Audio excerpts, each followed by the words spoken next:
গন্ধরাজ মোমো যখন প্রথম বাইরে খেয়েছিলাম তখন আমি ভেবেছিলাম যে কখন এটা আমি বাড়িতে বানাবো। আর বাড়িতে বানানোর পর এর টেস্টটা আমার এত ভালো লেগেছে যে বাইরে খাওয়ার আর কোনো প্রয়োজনই পড়ে না। তো যাই হোক, তোমরাও রেসিপিটা দেখে নাও আর গন্ধরাজ মোমো বাড়িতেই বানিয়ে নাও। আর এটা বানানোও ভীষণ সহজ। চলো রেসিপিটা তোমাদেরকে দেখাই। প্রথমে আমি এখানে ময়দা নিয়ে নিয়েছি, আর কালারটার জন্য আমি এখানে পালং শাকের রস ব্যবহার করেছি। কালারটা কিন্তু অপশনাল, তোমরা চাইলে করতে পারো আবার নাও পারো। এখন আমি যেহেতু ভেজ মোমো বানাবো তাই বাঁধাকপি আর গাজরটাকে আগের থেকেই কুচিয়ে রেখেছিলাম, তার মধ্যে দিয়ে দেবো এখন গন্ধরাজ লেবু, এটা কিন্তু দিতেই হবে। এবার ময়দা যেটা মেখে রেখেছিলাম সেটাকে একটা একটা করে লেচি কেটে নিচ্ছি, তারপর ভালো মতো পাকিয়ে নিতে হবে, তারপর বেলে নিতে হবে।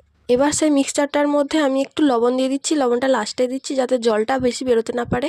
আর তোমরা চাইলে এটাকে ভেজেও নিতে পারো, তাহলে আরও ভালো লাগবে খেতে।